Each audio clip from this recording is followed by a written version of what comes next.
That's going to be 0.001 molar. All right? So I want you guys to tell me the final. An awful lot of an undergraduate's education these days seems to me like they are taking a look at a list of accomplishments or stages or steps or conditions that they have to fulfill in order to get their education. It's like they're checking off boxes. They're checking, oh yes, I've taken General Chemistry 1, I've taken History 1. And they think that those are all islands, that these islands don't really have any relationship to those islands. The species that live on those islands are totally different from the species that live on those islands. There's no connectivity. There's no sense of an education being a very broad experience over a continuum.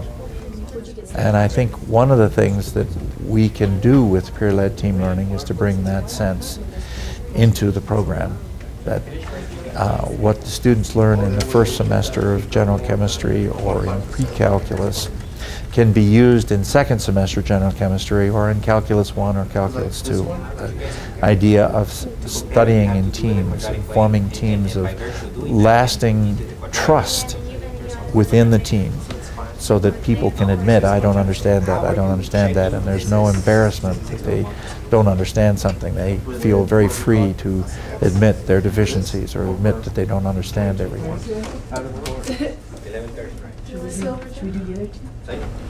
Well, of this class specifically, it's very individualized, so it helps you a lot to understand the material in depth and to really comprehend all of the equations and stuff that we're using for the various I guess, components of what we're learning. And it's cool because you get to not only get one-on-one help like with the peer leaders, but you get to help each other understand, and that's pretty much it. It's a lot better than reading a book all day by yourself and listening to someone talk about it.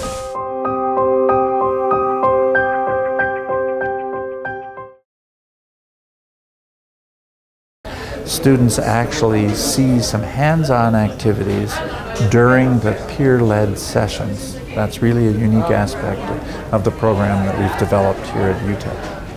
What is this pressure right here? We'll call it P. What's going on here is that the peer leader is guiding the students through some actual hands-on activities. These activities I call explorations, and they show the students exactly what they're reading about when they read about something like a phase diagram in a book. There are a few bubbles. The powerful thing about explorations is that they can see and have to grapple with the concept that's being involved in what they see. This is chemistry in action. The students in the course are engaged in the activities themselves, or they're being engaged in a demonstration led and facilitated by the peer leader. They can see a phenomenon, and then you can relate to a description of the phenomenon, like using a phase diagram written on the board, and discuss where the system is, the chemical system is, in relationship to this theoretical abstract idea of a phase diagram. But they can see something real. It's real. It's really happening right there. And the peer leader is able to probe a deeper understanding of what is going on in the chemical system.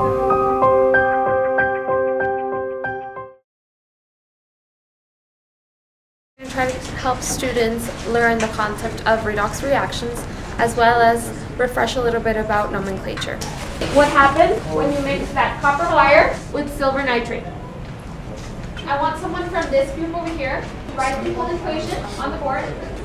And then someone from this group is going to go ahead and write the oxidation numbers.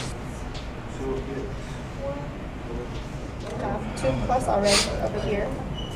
And then you just have to cancel out with 2e, so it cancels out and you Plus 2e, the charge stays the same as my other two. Right here, why isn't it positive instead of 0? Here, they just wrote out up there that it's copper 2, but it's just a solid. It's not an ion. First things first, you guys want to add the copper wire right here and put them in like an X or an asterisk type of Star says the reaction looks cooler. You can share. Be very careful with the droplets because it'll tend to move the copper wires, okay? So you want to hit it right at the center and cover the entire little pieces of copper wire with silver nitrate, okay? Right in the middle. Oh, messed it up. So the purpose of you guys having the microscopes there is so you guys can observe what actually happens, okay? Do you guys all see that happening within your own place? Yes. What type of reaction is this? Exactly. It's we are going to play musical chemical chairs, which is going to help refresh their nomenclature skills a little bit. We'll see how that turns out. I'm going to hit the music, and you guys are going to go around the room in the chairs. They're very well spaced, so there might be. You guys need to be very careful. Don't be violent. And when I stop the music, you guys can choose whichever polyatomic ion or anion you want to get rid of, and then that person will have to name their card, which all you guys have blue cards, with the red card that's on the stools. You have to combine it, and then on the board you'll write the correct formula.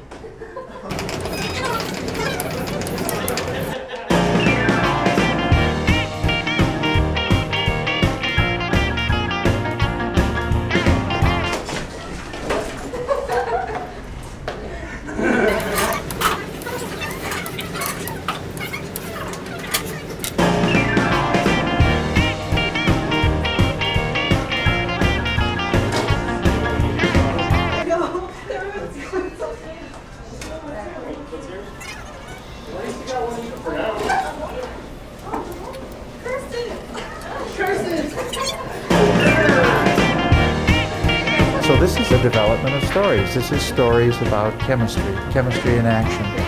Many of these developed because I have been giving chemistry circus performances out in the community that engage the students at the 5th and 6th grades in elementary but very fundamental concepts of science. And you can still add an extra.